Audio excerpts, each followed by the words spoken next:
Hello drama lovers, welcome back to my channel. ఈ వీడియోలో మనం 2025 లో రిలీజ్ అయిన వెన్ లైఫ్ గివ్స్ యూ టాంజరీన్స్ అనే డ్రామా గురించి తెలుగులో ఎక్స్ప్లెయిన్ చేయబోతున్నాను.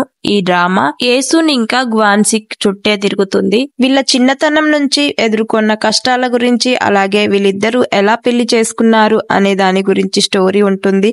నాకు ఈ డ్రామా చాలా అంటే చాలా నచ్చేసింది. అందుకొరకే నా ఛానల్లో అన్ని ఎపిసోడ్స్ ఎక్స్ప్లెయిన్ చేసి వీడియోస్ అప్లోడ్ చేస్తున్నాను. తప్పకుండా నా ఛానల్ ని సబ్స్క్రైబ్ చేసుకోండి.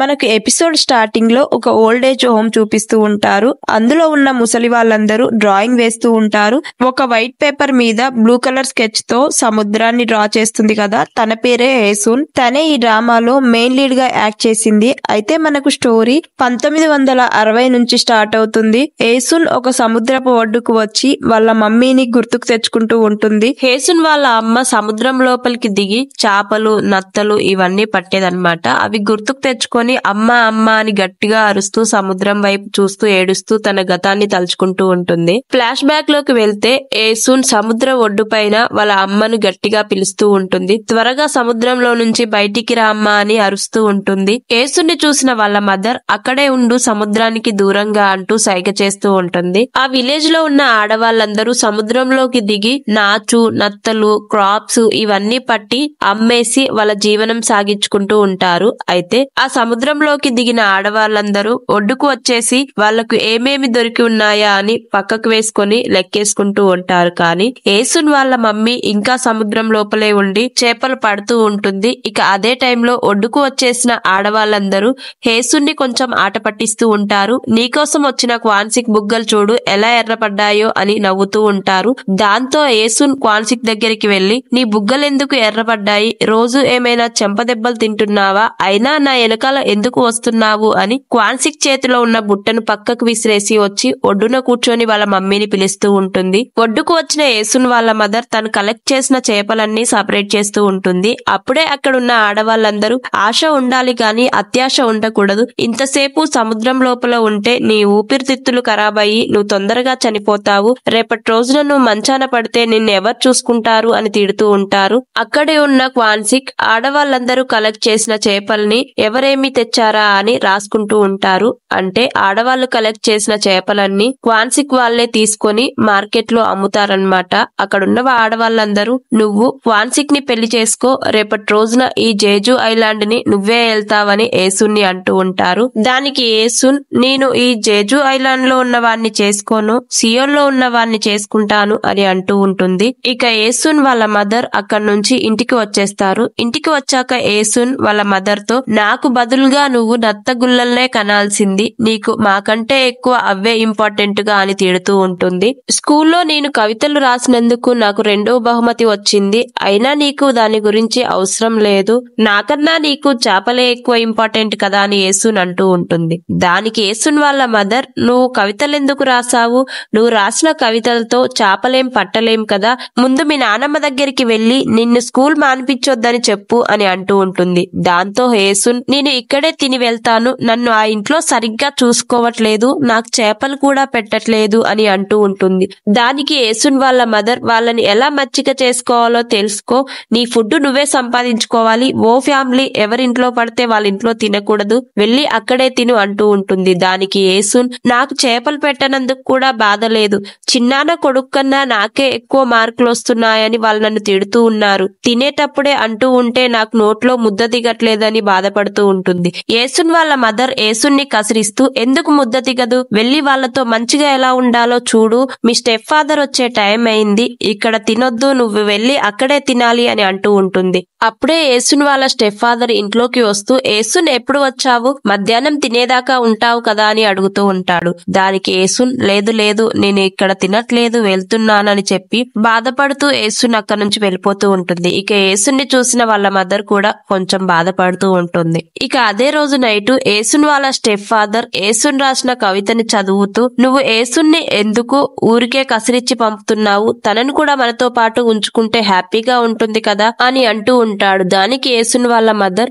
మమ్మల్ని చాదడానికే నువ్వు ఏమీ చేయట్లేవు, ఆ కుటుంబానికి డబ్బు ఉంది, అక్కడ ఉంటే తను హ్యాపీగా చదువుకుంటుంది, ఇక్కడికి వచ్చి నాలాగా గొడ్డు చాకిరీ చేయాలా నీ పిల్లలకని అంటూ ఉంటుంది. దాంతో యేసున్ వాళ్ళ స్టెప్ ఫాదర్, ఈ కవిత నువ్వు చదవాల్సిన అవసరం లేదనుకుంటా అని పేపర్ ని నలిపేస్తూ ఉంటాడు. ఇక ఆ పేపర్ ని లాక్కున్న యేసున్ వాళ్ళ మదర్ ఆ కవితని చూసి కొంచెం ఎమోషనల్ అవుతూ ఉంటుంది. కట్ చేస్తే యేసున్ వాళ్ళ నానమ్మ తన మనవళ్ళకి ట్యూషన్ చెప్తూ ఉంటుంది.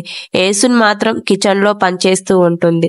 అదే టైంలో క్వాన్సిక్ చేపల్ని తీసుకొని ఇంటికి వస్తాడు. 5 చేపలే వాళ్ళ బాబాయ్ ఆర్డర్ ఇస్తే క్వాన్సిక్ 6 చేపలు తీసుకొని వస్తాడు. నేను 5 చెప్పాను కదా, నువ్వు 6 ఎందుకు తీసుకొచ్చావు అంటే, ఒకటి ఉచితం అని అంటూ ఉంటాడు. దానికి మీ అమ్మ ఇవ్వమని చెప్పిందా అని అంటే, క్వాన్సిక్, మీ ఇంట్లో 6 ఉంటే మీరెప్పుడు 5 చేపల్ని ఎందుకు కొంటూ ఉంటారు అని అడుగుతూ ఉంటాడు. నువ్వు చిన్న ఏజ్ లో ఇంత ముదురు మాటలు అవసరమా నీకు అని ఆ చేపల్ని తీసుకొని ఇంట్లోకి వస్తూ ఉంటాడు. యేసున్ కూడా వీడికి అవసరమా ఇవన్నీ అని అనుకుంటూ ఉంటుంది. ఇక అదే టైంలో యేసున్ వాళ్ళ మదర్ చాలా చేపల్ని తీసుకుని వచ్చి యేసున్ వాళ్ళ చిన్నాన్న తింటున్న ఫుడ్ మీద ఆ చేపల్ని కొట్టి, ఇదిగో చాలా చేపలు తెచ్చాను తీసుకో, యేసున్ని చిన్న చూపు చూడకండి, యేసున్ మీ కుటుంబానికి చెందిన పిల్ల, తనని చిన్న చూపు చూస్తే అస్సలు ఊరుకోను, యేసున్ వాళ్ళ నాన్న మీ పెద్దన్నయ్య, ఇదంతా పైనుంచి చూస్తూ ఆయన ఆత్మకు శాంతిస్తుందా అని గట్టిగా అరుస్తూ ఉంటుంది.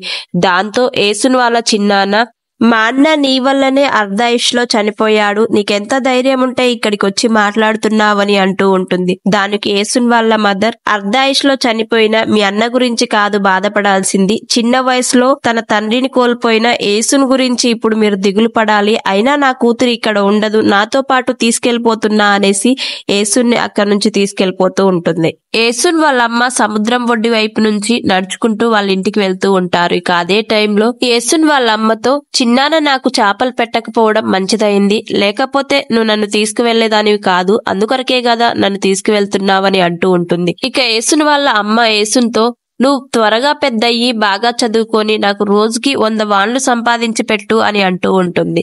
దానికి యేసున్, అయితే నేను రాసిన కవితను నువ్వు చదివావా అమ్మా అని అడుగుతూ ఉంటుంది. కట్ చేస్తే మనకు యేసున్ వాళ్ళ అమ్మ కవిత చదివే దాని గురించి చూపిస్తూ ఉంటారు. పొద్దున లేస్తే చేపలు పట్టడానికి వెళ్తావు, తుఫాను వచ్చినా నువ్వు చేపలు పట్టడానికి వెళ్తావు, నాకంటే నీకు చేపలే ఎక్కువ ఇంపార్టెంటా అమ్మా, ఆ సముద్రపు అడుగులో ఏముందో ఏమో, నువ్వెప్పుడైనా సముద్రపు అడుగులోకి వెళ్లి అక్కడే చనిపోతే నువ్వు వస్తావని నేను సముద్రం బయటే కూర్చొని వెయిట్ చేస్తూ ఉంటా కదా, ఆ దిక్కుమాలిన చేపల కోసం నీ ప్రాణాలు పోగొట్టుకుంటావా అమ్మా అని రాసి ఉంటుంది. ఇక యేసున్ వాళ్ళ అమ్మతో, నేను పెద్దయ్యాక చాలా బాగా చూసుకుంటా అమ్మా, నేను నీకు రోజు 100 వాన్లు సంపాదిస్తా, నువ్వు నా కోసమైనా బ్రతకాలని అని అంటూ ఉంటుంది. దాంతో వాళ్ళమ్మ చాలా ఎమోషనల్ అయిపోతుంది. తర్వాత యేసున్ని ఇంటికి తీసుకువచ్చి యేసున్ని తనతో పాటే ఉంచుకుంటుంది. యేసున్ నైట్ నిద్రపోయాక యేసున్ గురించి వాళ్ళ హస్బెండ్ కి గొప్పగా చెప్తుంది. ఇలాంటి కూతురు నాకు పుట్టడం చాలా అదృష్టం అని అంటూ ఉంటుంది. కట్ చేస్తే మరుసటి రోజు యేసున్ ఇంట్లో పడుకొని ఏడుస్తూ ఉంటుంది.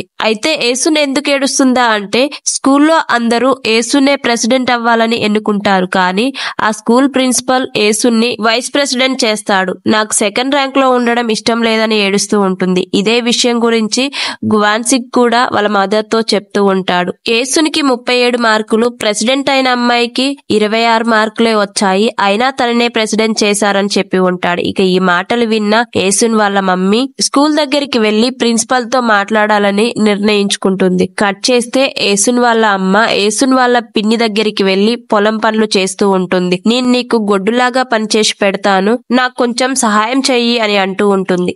దానికి యేసున్ వాళ్ళ పిన్ని, నా దగ్గర నీకు ఇవ్వడానికి డబ్బులేమీ లేవు, నా దగ్గర 1 రూపాయి కూడా ఎల్లదు అని అంటూ ఉంటుంది. దాంతో యేసున్ వాళ్ళ అమ్మ తోటికోడలతో, నీ పెళ్లికి చేపించిన ముత్యాల హారం ఇవ్వు, నాకు దాంతో పని ఉంది అని అంటూ ఉంటుంది. పెళ్లికి చేపించింది ఎలా ఇవ్వమంటావు అని అంటూ ఉంటుంది. తర్వాత యేసున్ వాళ్ళ అమ్మ ఆ ముత్యాల హారాన్ని తీసుకొని చాలా అంటే చాలా అందంగా రెడీ అయ్యి తనతో పాటు కొన్ని పిండి వంటలు, కొన్ని గిఫ్ట్లు, అలాగే డబ్బు తీసుకువెళ్లి ప్రిన్సిపల్ ని కలుస్తుంది. తన దగ్గరున్న పిండి వంటల్ని ఆ ప్రిన్సిపల్ కి ఇస్తూ, స్కూల్లో 38 మంది నా కూతుర్నే ఎంచుకున్నారు, మిగిలిన 26 మంది వేరే అమ్మాయిని ఎంచుకుంటే నా కూతుర్ని ప్రెసిడెంట్ కాకుండా వైస్ ప్రెసిడెంట్ ఎలా చేస్తారని అడుగుతూ ఉంటుంది. ఆ గిఫ్ట్లన్నీ తీసుకున్న ప్రిన్సిపల్ యేసుని ప్రెసిడెంట్ చేస్తాడని మాట ఇవ్వడు. ఏమీ మాట్లాడుకోకుండా అలానే ఉంటాడు. ఇక స్కూల్లో నుంచి బయటికి వచ్చిన యేసున్ వాళ్ళ మదర్ యేసుని తీసుకుని ఇంటికి వెళ్తూ ఉంటుంది. ఇక అదే టైంలో యేసున్ వాళ్ళ అమ్మతో, ఏంటి టిప్ టాప్ గా రెడీ అయ్యి వచ్చావు? ప్రిన్సిపల్ నన్ను ప్రెసిడెంట్ చేయడానికి ఒప్పుకోలేదు కదా, అయినా వైస్ ప్రెసిడెంట్ కూడా బానే ఉంది. ప్రెసిడెంట్ లాగా అందరి మీద అధికారం చెలాయించలేను, కానీ ప్రెసిడెంట్ వైస్ ప్రెసిడెంట్ రెండు ఒకే జాబులు కదా అని అడ్జస్ట్ అవుతూ ఉంటుంది. దీంతో యేసున్ వాళ్ళ మదర్ యేసున్తో, నువ్వు బాగా చదువుకొని రేపు గొప్ప పొజిషన్ లో ఉండాలని అంటూ ఉంటుంది. దానికి యేసున్ వాళ్ళ అమ్మతో, నేను బాగా చదువుకొని నీకు ఒక మంచి ముత్యాల హారం కొనిస్తాను, అంతేకాకుండా నేను పెద్దయ్యాక హెలికాప్టర్ లో తిప్పుతానని అంటూ ఉంటుంది. ఈ మాటలు విన్న వాళ్ళ అమ్మ ఎంతో సంతోషపడుతుంది. ఇక నైట్ ఇంటికి వచ్చి నేను ఎక్కువ రోజులు బ్రతకాలి అంటూ తను తాగే సిగరెట్లన్నీ పొయ్యిలో వేస్తూ కాల్చేస్తూ ఉంటుంది. నేను పెద్దయ్యాక నా పెద్ద కూతురు నాకు ముత్యాల హారం కొనిస్తాదంట, నన్ను చాలా బాగా చూసుకుంటుందంట అంటూ వాళ్ళ హస్బెండ్ కు చెప్పి ముడిసిపోతుంది. కట్ చేస్తే ఇలా ఒక 1 year గడిచిపోతుంది. యేసున్ వాళ్ళ అమ్మ దీనంగా ఇంటి ముందు కూర్చొని ఉంటుంది. అయితే గ్వాన్సిక్ వాళ్ళ నానమ్మ ఒక మంత్రగత్తె. తన మీద ఏవో గింజలు చల్లుతూ, నువ్వు త్వరలో చనిపోబోతున్నావు, నీకు దయ్యం పట్టింది, నీ ఊపిరితిత్తులు మొత్తం చెడిపోయాయి, నువ్వు త్వరలో చనిపోతావని చెప్తూ ఉంటుంది. మంత్రాలు చదువుతూ తన చుట్టూ తిరుగుతూ ఆరుబయట నీ కోసం ఒక ఆత్మ వెయిట్ చేస్తూ ఉంటుంది అని అంటూ ఉంటుంది. అక్కడే ఉన్న ఆడవాళ్ళు, ఇప్పటి నుంచి నువ్వు సముద్రం లోపలికి దిగకు, నువ్వు పస్తులుంటే మేము చూస్తూ ఊరుకుంటామా, మీకు నేను హెల్ప్ చేస్తాము అని అంటూ ఉంటారు. కానీ వాళ్ళ మాటలు అస్సలు వాళ్ళ అమ్మ పట్టించుకోదు. దీంతో యేసున్ కి కోపం వచ్చి వాళ్ళ అమ్మ సముద్రంలోకి దిగే బట్టలన్నీ తీసుకువెళ్లి పొయ్యిలో వేసి బాధపడుకుంటూ అక్కడి నుంచి వెళ్ళిపోతూ ఉంటుంది. యేసున్ ఇంటి ముందు గ్వాన్సిక్ చికెన్ పట్టుకొని యేసున్ కోసం వెయిట్ చేస్తూ ఉంటాడు. గ్వాన్సిక్ ఏదో తీసుకురావడం చూసిన యేసున్, నేనేమైనా బిచ్చగత్తెనా అని ఆ కవర్ ని కిందికి నెట్టేసి సముద్రం ఒడ్డుకు పోయి ఏడుస్తూ ఉంటుంది. సముద్రం వైపు చూస్తూ, సముద్రపు దేవత, మా అమ్మని నువ్వే రక్షించు, మా అమ్మపై కనికరించు అని గట్టిగా ఏడుస్తూ ఉంటుంది. మా అమ్మని పెద్దయ్యాక నేను బాగా చూసుకోవాలి, తనకు ముత్యాల హారం కొనియాలి అని ఏడుస్తూ ఉంటుంది. ఇక అప్పుడే గ్వాన్సిక్ చికెన్ కవర్ పట్టుకొని యేసున్ కి ఎదురుగా నించొని ఉంటాడు. గ్వాన్సిక్ ను చూడగానే యేసున్, ఏంటి అలా నించొని ఉన్నావు, నీకేమైనా దయ్యం పట్టిందా అని అంటూ ఉంటుంది. దీంతో గ్వాన్సిక్ యేసున్ దగ్గరికి వెళ్లి ఏడ్చి ఆకలేసి ఉంటుంది కదా, ఈ చికెన్ తిను అని ఇస్తూ ఉంటాడు. దీనికి యేసున్, ఎందుకు నా మీద జాలి చూపిస్తున్నావా, నువ్వు ఇస్తే గాని నేను తినలేనా అని అంటూ ఉంటుంది. దానికి గ్వాన్సిక్, చికెన్ చాలా రేటు, ఎవరు చికెన్ ని వేరే వాళ్ళతో పంచుకోవడానికి ఇష్టపడరు అని అంటూ ఉంటారు. ఇలా ఇద్దరు కలిసి చికెన్ తింటూ ఉంటారు. అదే టైంలో యేసున్, నువ్వు నాకు ఇలానే చికెన్ తెచ్చి ఇవ్వు, కానీ నేను నిన్ను అస్సలు పెళ్లి చేసుకోను అని అంటూ ఉంటుంది. కట్ చేస్తే యేసున్ వాళ్ళ నానమ్మ ఆ రోజు నైట్ ప్రేయర్ చేస్తూ ఉంటుంది యేసున్ వాళ్ళ అమ్మ గురించి. ఆమెకు ఏమీ కాకూడదు, తను ఇంకా చాలా రోజులు బ్రతకాలని ప్రేయర్ చేస్తూ ఉంటుంది. ఇక అదే టైంలో యేసున్ వాళ్ళ అమ్మ వాళ్ళ అత్తగారి దగ్గరికి వచ్చి, అత్తయ్య మీరు నాతో బయటికి వస్తారా, చిన్న పని ఉంది, నాకెందుకో కొంచెం గుబులుగా ఉందని వాళ్ళ అత్తగారిని తీసుకుని ఎక్కడికో వెళ్లి వస్తుంది. ఎక్కడికి వెళ్లారనేది ఈ ఎపిసోడ్ లో చూపించరు. తర్వాత యేసున్ నిద్రపోతుంటే యేసుని లేపి ఆరు బయటికి తీసుకువచ్చి, ఇవన్నీ నీకోసమే వండి ఉంచాను, కడుపు నిండా తిను అని చెప్తూ ఉంటుంది. యేసున్, ఇవన్నీ నాకు మార్నింగ్ వండి పెట్టొచ్చు కదా అమ్మా అని అంటూ ఉంటే, మార్నింగ్ మీ చెల్లా తమ్ముడు తినేస్తారు, ఇవి అన్నీ నీకోసమే, నీ ఒక్కదాని కోసమే అని అంటూ ఉంటుంది. అంతేకాకుండా యేసున్ చేతులకు గోరింటాకు పెడుతూ, ఒకవేళ నాకు ఏదైనా అయితే నువ్వు మీ చిన్నాన్న దగ్గరికి వెళ్ళు, ఇక్కడే ఉండి వీళ్లకు గొడ్డు చాకిరీ చేయమాకు, వాళ్లే నీకు పెళ్లి చేస్తారు, నిన్ను బాగా చూసుకుంటారు, అంతేకాకుండా నిన్ను చదువుపిస్తారు అని వాళ్ళ అమ్మ చెప్తూ ఉంటుంది. వాళ్ళ అమ్మ మాటలు విన్న యేసున్ ఏడుస్తూ ఉంటుంది. ఏడుస్తున్న యేసున్ని దగ్గరికి తీసుకొని ఓదారుస్తూ యేసున్ దగ్గర మాట తీసుకుంటూ ఉంటుంది. నేను చనిపోతే నువ్వు మీ చిన్నాన్న దగ్గరికి వెళ్ళిపోతా అని నాకు మాట ఇవ్వు అని మాట తీసుకుంటుంది. ఇక ఇలానే ఏడుస్తూ యేసున్ వాళ్ళ అమ్మ ఒడిలో అలానే నిద్రపోతుంది. కట్ చేస్తే మరుసటి రోజు వాళ్ళ అమ్మ చనిపోయి ఉంటుంది. యేసున్ వాళ్ళ అమ్మ ఫోటో దగ్గర కూర్చొని విపరీతంగా ఏడుస్తూ ఉంటుంది. ఇక అక్కడే ఉన్న గ్వాన్సిక్ యేసున్ దగ్గరికి వచ్చి ఫుడ్ తీసుకువచ్చి, ఆకలిగా ఉంటుంది, ఏడ్చి ఏమైనా తిను అని ఫుడ్ ఇస్తూ ఉంటాడు. దాంతో యేసున్, మార్నింగ్ లేచే వరకు మా అమ్మ చనిపోయి ఉంది, నేనిప్పుడు ఏం చేయాలో నాకు అర్థం కావట్లేదు అని గట్టిగా ఏడుస్తూ ఉంటుంది. కట్ చేస్తే ఏసున్ వాళ్ళ స్టెప్ ఫాదర్ పొలంలో ఏదో పని చేస్తూ ఉంటాడు. ఇక ఏసునేమో తమ్ముడిని చెల్లిని చూసుకుంటూ ఉంటుంది. ఏసున్తో ఏసున్ వాళ్ళ స్టెప్ ఫాదర్ అంటూ ఉంటాడు, నేను చేపలు పట్టడానికి సముద్రం లోపలికి వెళ్తూ ఉంటాను, మీ తమ్ముడిని చెల్లిని నువ్వే చూసుకుంటూ ఉండాలి, మీ చిన్నాన్నోళ్ళ ఇంట్లో ఏదైనా పని చేస్తూ వాళ్లకు ఫుడ్ పెట్టు, వాళ్ళు పస్తులతో పడుకోవడం మీ అమ్మ పైనుంచి చూస్తూ ఉంటే మీ అమ్మ ఆత్మ శాంతించదు కదా, ఇక్కడే ఉండి వాళ్ళని చూసుకో అని అడుగుతూ ఉంటాడు. దానికి ఏసున్, మా అమ్మ పాచి పని చెయ్యొద్దని మాట తీసుకుంది, ఈ పొలం ఖాళీగానే ఉంది కదా, వ్యవసాయం చేసి వాళ్ళు పెద్దవయ్యే వరకు చూసుకుంటారని వ్యవసాయం చేస్తుంది.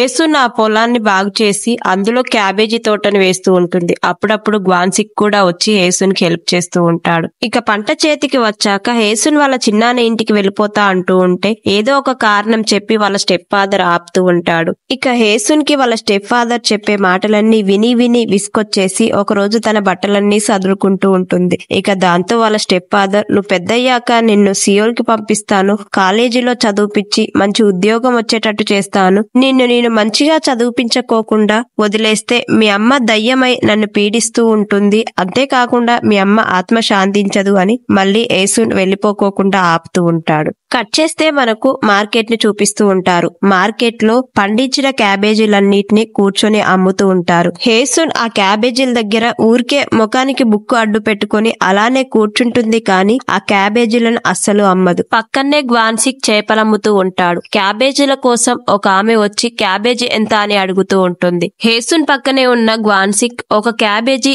50 రూపాయలు తీసుకోండి, చాలా బాగుంటుందని తనకు క్యాబేజీలు అమ్ముతాడు. ఆ పైసలు హేసున్ గల్లా పెట్టెలో వేస్తూ ఉంటాడు. ఇక పక్కనే ఉన్న ఆడవాళ్ళందరూ అలానే చూస్తూ ఉంటారు. రోజు ఇలానే జరుగుతూ ఉంటుంది. మార్కెట్ కు వచ్చేటప్పుడు హేసున్ని సైకిల్ మీద తీసుకువచ్చి తన క్యాబేజీల్ని కూడా తీసుకువచ్చి మార్కెట్ లో పెట్టి తనకు ఒక చైరు వేసి కూర్చోబెట్టి తన క్యాబేజీలన్నీ గ్వాన్సిక్కే అమ్ముతూ ఉంటాడు. కట్ చేస్తే వీళ్ళు పెద్దయిన స్టోరీ చూపిస్తూ ఉంటారు. అయితే మార్కెట్ లో ఒక ఆమె వచ్చి క్యాబేజీ రేటు తగ్గించమని గ్వాన్సిక్ తో బేరమాడుతూ ఉంటుంది. ఇక అదే టైంలో హేసున్ లేసి తక్కువ కొనే వాళ్లకు మా క్యాబేజీలు అమ్మము అని అంటూ ఉంటుంది. దానికి ఆ కస్టమర్ కొనడానికి వచ్చిన వాళ్లతో ఇలా రూడ్ గా మాట్లాడితే ఎలా అని అంటూ ఉంటుంది. దాంతో గ్వాన్సిక్ అక్కడికి వెళ్లి తనకు నచ్చ చెప్పి ఆ క్యాబేజీలను అమ్ముతూ ఉంటాడు. ఇక అదే మార్కెట్ లో ఉన్న కొంతమంది ఆడవాళ్లు గ్వాన్సిక్ తో హేసున్ని ఒక్క మాట కూడా పడనివ్వవే అని అంటూ ఉంటారు. అక్కడే గ్వాన్సిక్ వాళ్ళ మమ్మీ కూడా ఉంటుంది. గ్వాన్సిక్ వాళ్ళ అమ్మ గ్వాన్సిక్ తో, నేనొక ఎదవను కన్నాను, ఏరా దానికి చేతుల్లేవా, అది అమ్ముకోలేదా అని అంటూ ఉంటుంది. దానికి హేసున్, నేనేమీ నీ కొడుకుని అమ్మవని చెప్పలేదు, తనే అమ్ముతున్నాడని అంటూ ఉంటుంది. దానికి గ్వాన్సిక్ కూడా తనేమీ అమ్మవనట్లేదు, నేనే అమ్ముతున్నానని చెప్తూ ఉంటారు.